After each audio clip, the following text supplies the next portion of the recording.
there is clearly a need at present for a device that focuses the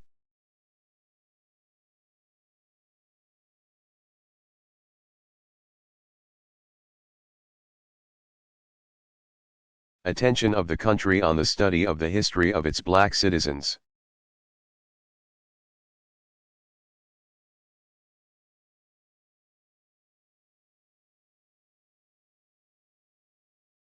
But we must endeavor to integrate black history into our culture and into our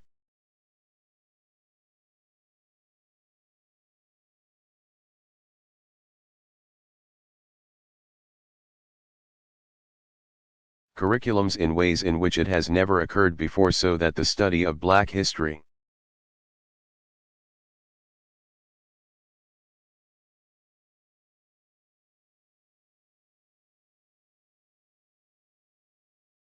and a recognition of the contributions of black Americans becomes commonplace.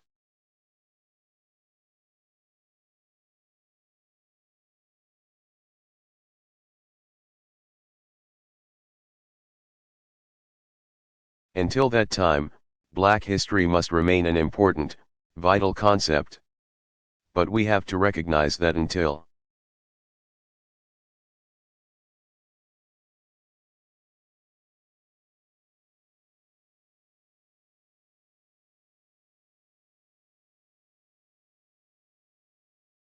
black history is included in the standard curriculum in all of our schools and becomes a regular part of all of our lives,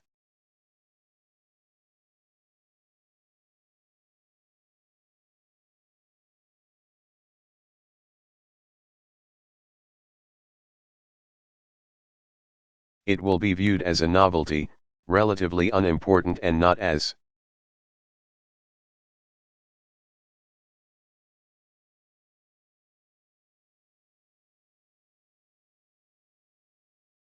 weighty as true American history.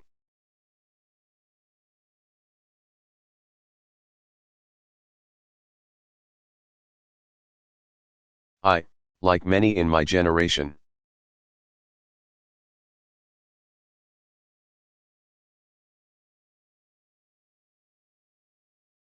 have been fortunate in my life and have had a great number of wonderful opportunities.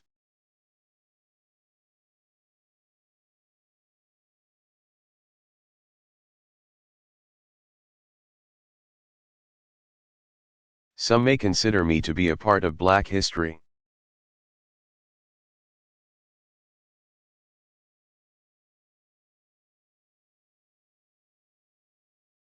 But we do a great disservice to the concept of black history and black history recognition.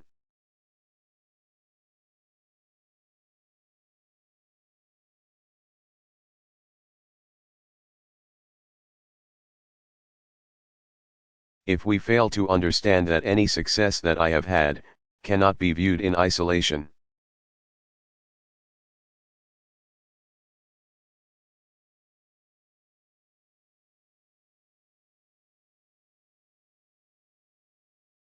I stood, and stand, on the shoulders of many other black Americans.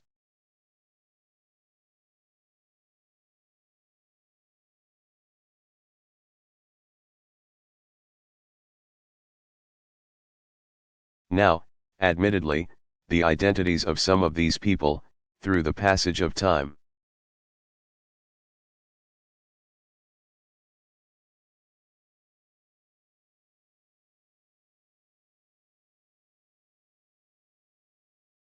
have become lost to us, the men, and the women, who labored long in fields,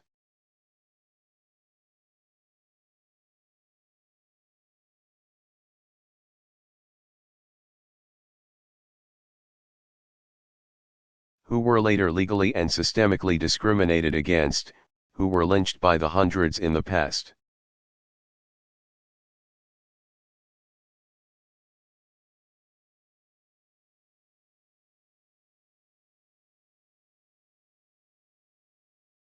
Century and others who have been too long denied the fruits of our great American culture.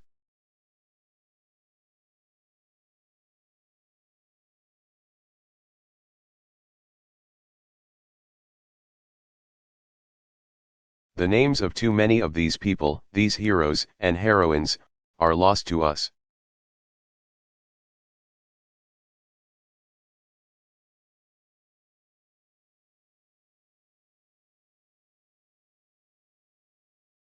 But the names of others of those people should strike a resonant chord in the historical ear of all in our nation.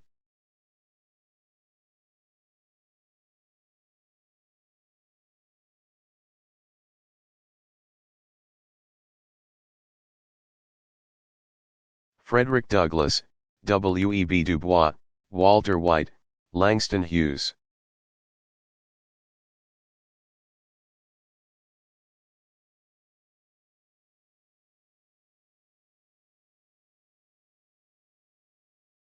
Martin Luther King, Malcolm X, Joe Louis, Jackie Robinson, Charles Drew, Paul Robeson.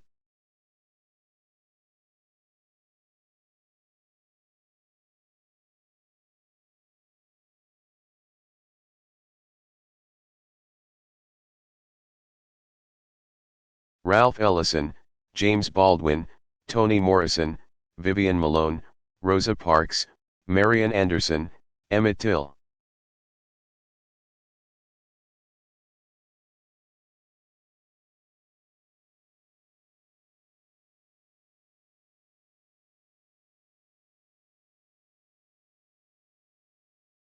These are just some of the people who should be generally recognized and are just some of the people to whom all of us,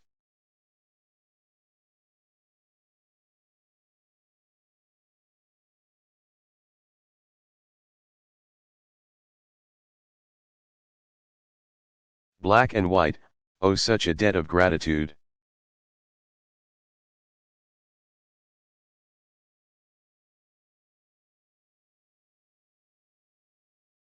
It is on their broad shoulders that I stand, as I hope that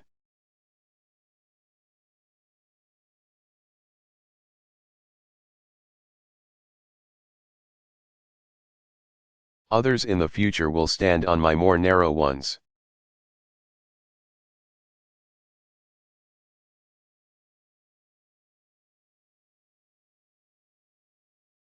Black history is a subject worthy of study by all our nation's people.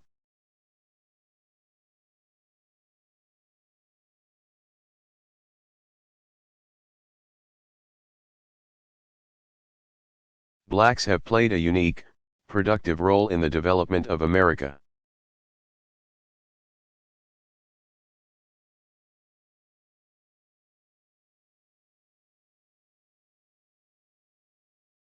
Perhaps the greatest strength of this nation is the diversity of its people, and to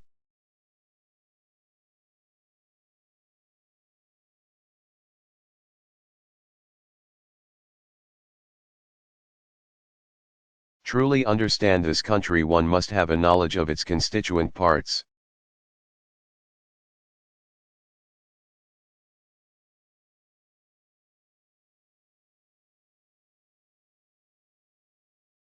But an unstudied, not discussed and ultimately misunderstood diversity can become a divisive force.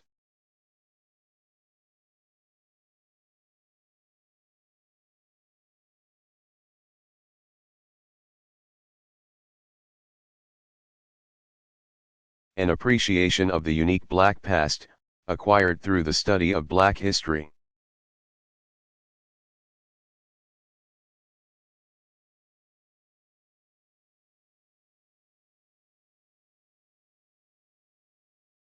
will help to lead to understanding and true compassion in the present.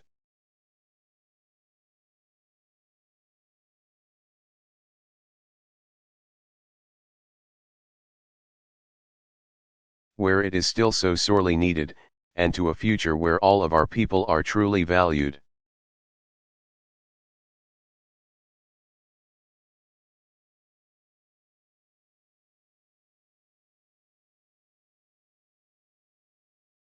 Thank you.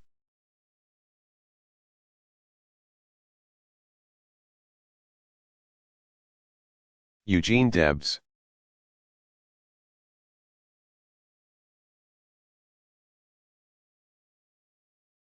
Statement to the Court.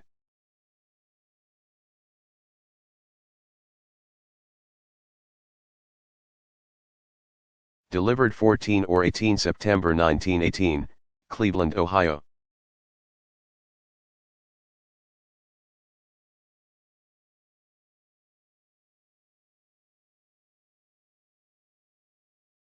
Your Honor, years ago I recognized my kinship with all living beings.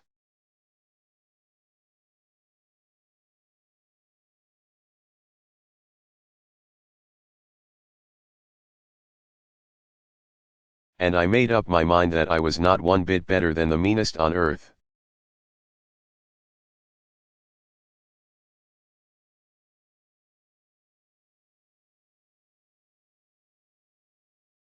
I said then, and I say now, that while there is a lower class, I am in it.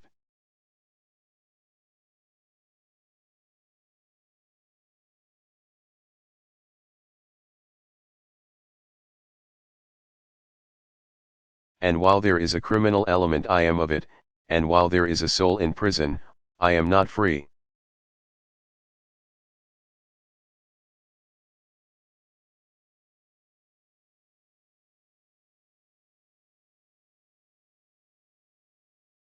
I listened to all that was said in this court in support and justification of this prosecution.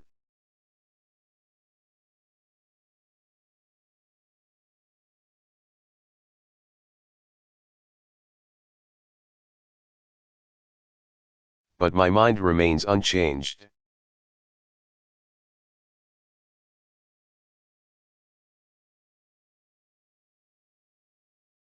I look upon the espionage law as a despotic enactment in flagrant conflict.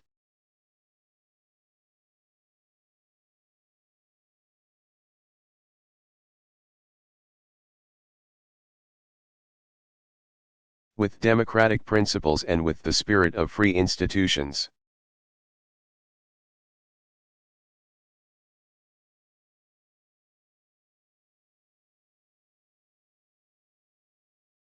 Your Honor, I have stated in this court that I am opposed to the social system in which we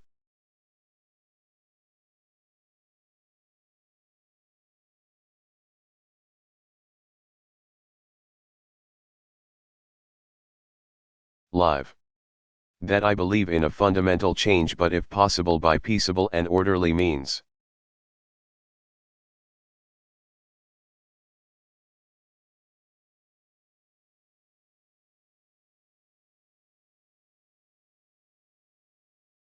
Standing here this morning, I recall my boyhood.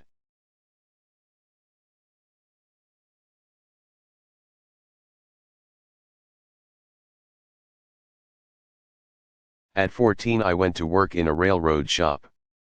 At 16 I was firing a freight engine on a railroad.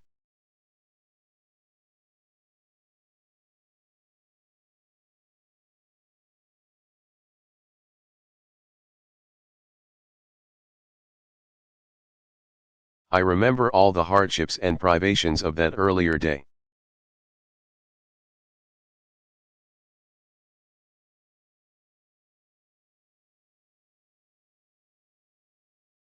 And from that time until now my heart has been with the working class.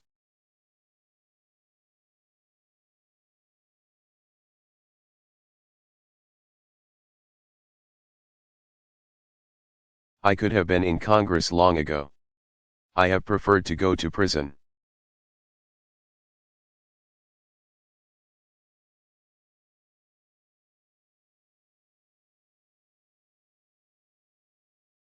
I am thinking this morning of the men in the mills and the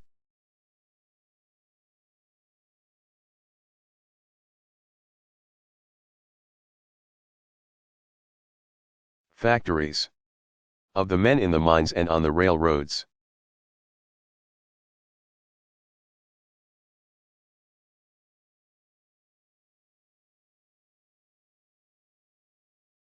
I am thinking of the women who for a paltry wage are compelled to work out their barren lives.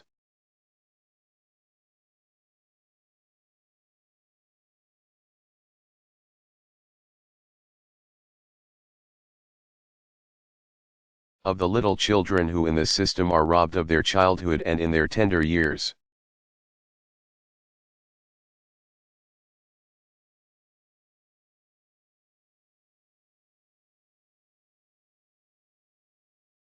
are seized in the remorseless grasp of mammon and forced into the industrial dungeons.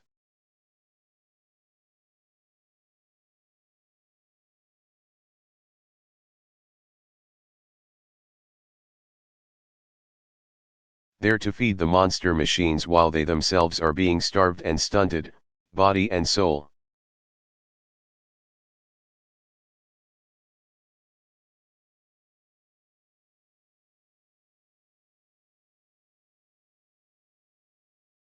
I see them dwarfed and diseased and their little lives broken and blasted because in this high noon,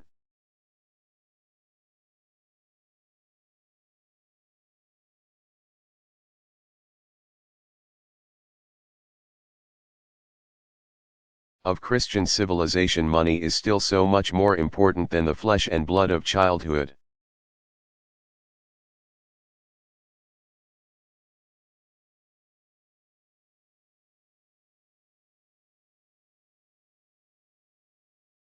In very truth, gold is God today and rules with pitiless sway in the affairs of men.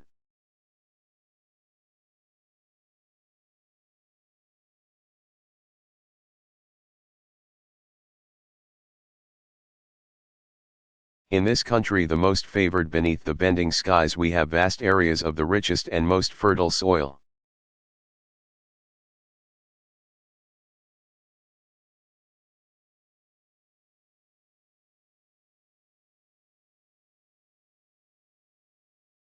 Material resources in inexhaustible abundance, the most marvelous productive machinery on earth.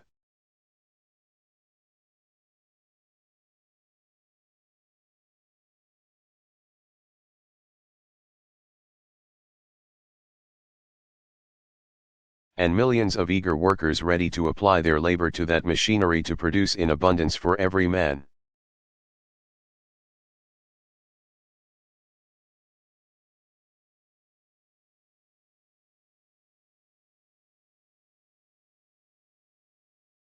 Woman, and child, and if there are still vast numbers of our people who are the victims of poverty.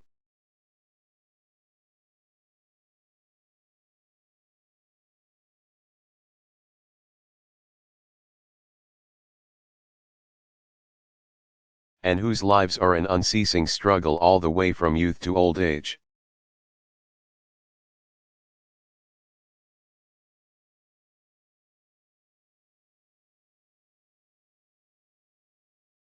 Until at last death comes to their rescue and lulls these hapless victims to dreamless sleep, it is not the fault of the Almighty.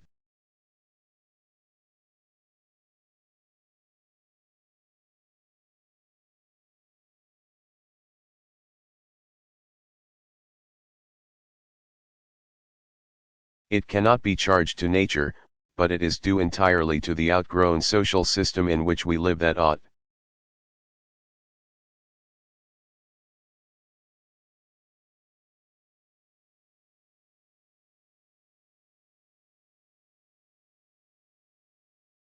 To be abolished not only in the interest of the toiling masses but in the higher interest of all humanity.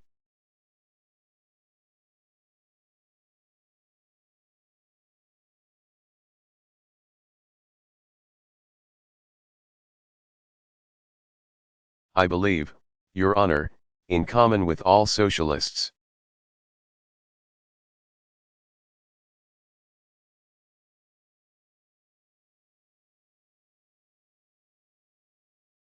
that this nation ought to own and control its own industries.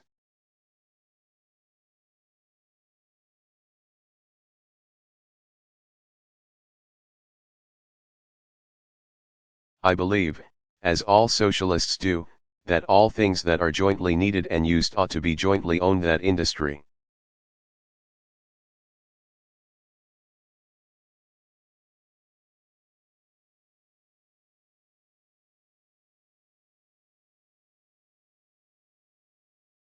The basis of our social life, instead of being the private property of a few and operated for their enrichment.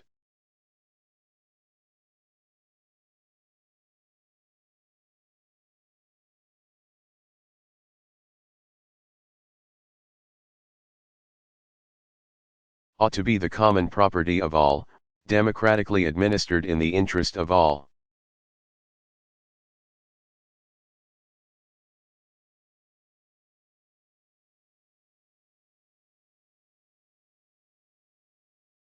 I am opposing a social order in which it is possible for one man who does absolutely nothing.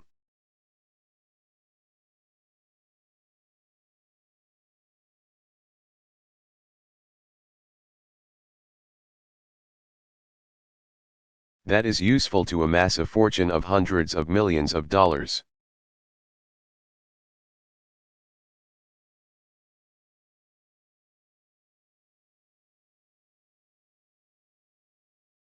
While millions of men and women who work all the days of their lives secure barely enough for a wretched existence.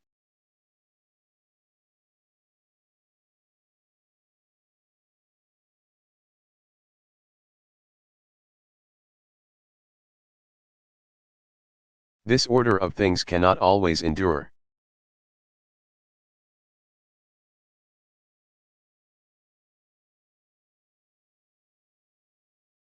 I have registered my protest against it.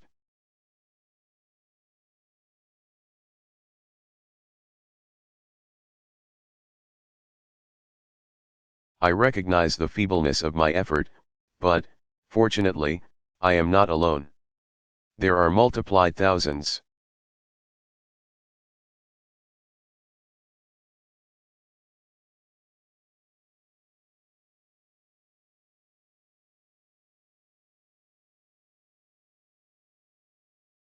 Of others who, like myself, have come to realize that before we may truly enjoy the blessings of civilized life,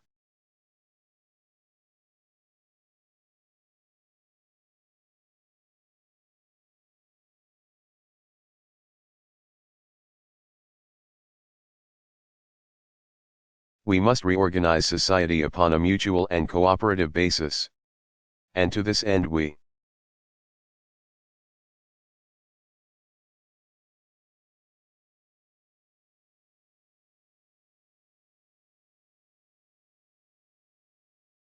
have organized a great economic and political movement that spreads over the face of all the earth.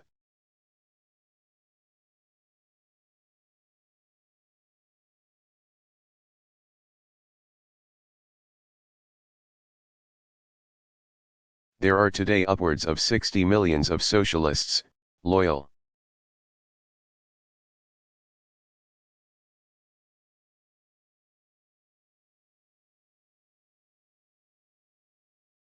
devoted adherents to this cause, regardless of nationality, race, creed, color, or sex.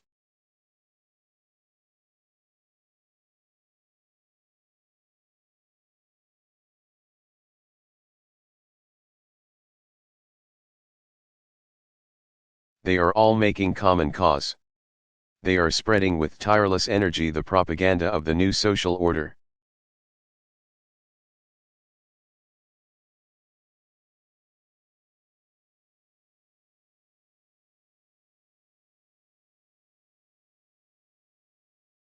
They are waiting, watching, and working hopefully through all the hours of the day and the night.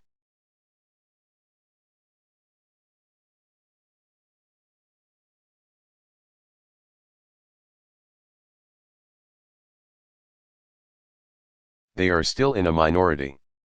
But they have learned how to be patient and to bide their time.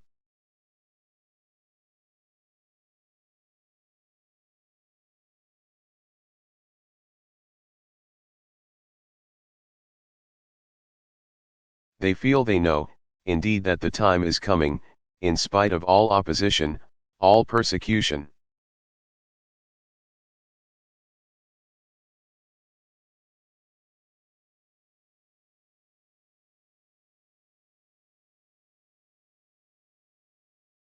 When this emancipating gospel will spread among all the peoples, and when this minority will become the triumphant majority and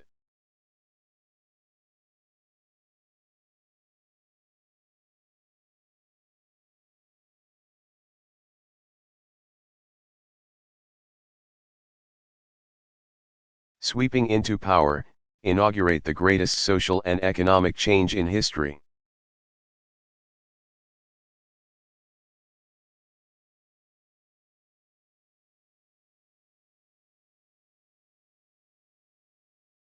In that day we shall have the universal commonwealth, the harmonious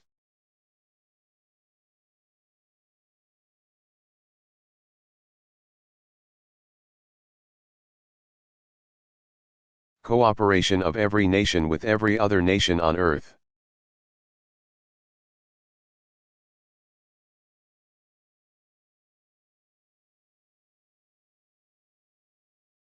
Your Honor, I ask no mercy and I plead for no immunity.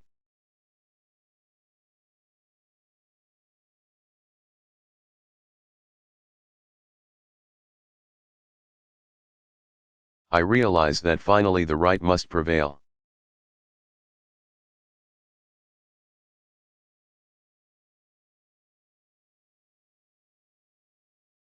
I never so clearly comprehended as now the great struggle between the powers of greed and exploitation.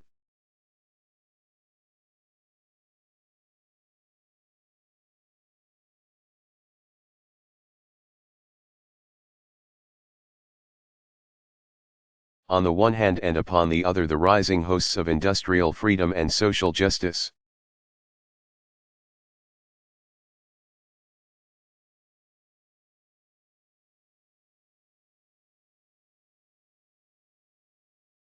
I can see the dawn of the better day for humanity.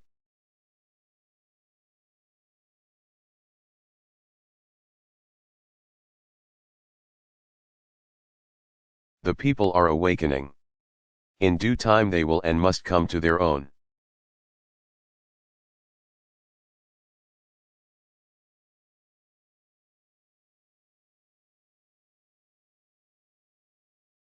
When the mariner, sailing over tropic seas, looks for relief from his weary watch.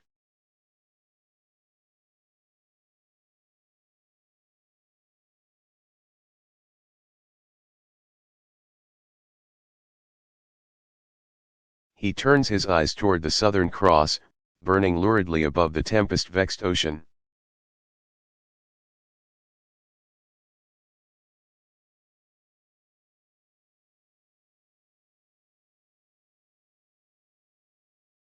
As the midnight approaches, the Southern Cross begins to bend, the whirling worlds change their places.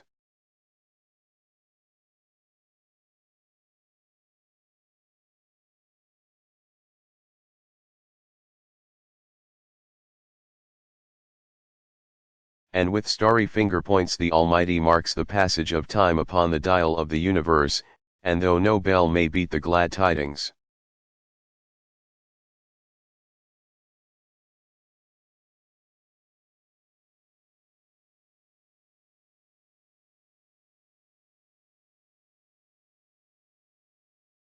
The lookout knows that the midnight is passing and that relief and rest are close at hand.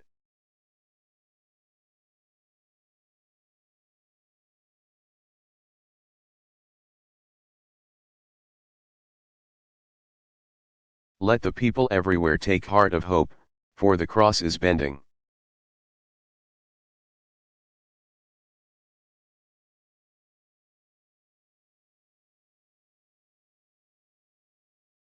The midnight is passing, and joy cometh with the morning.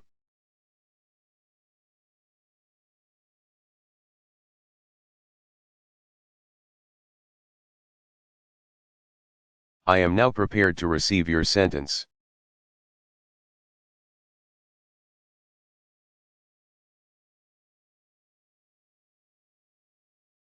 Franklin Delano Roosevelt.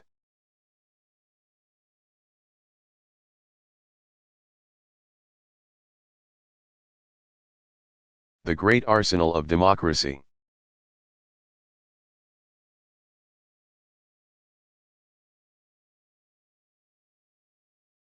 Delivered December 29, 1940.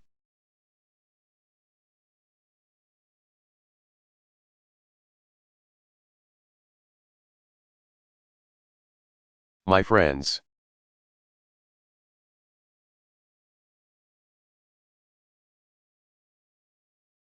This is not a fireside chat on war.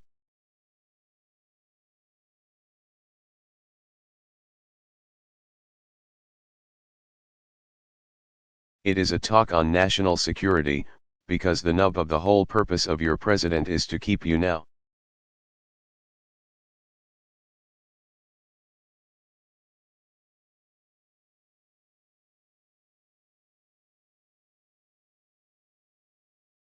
and your children later, and your grandchildren much later, out of a last-ditch war for the preservation of American independence.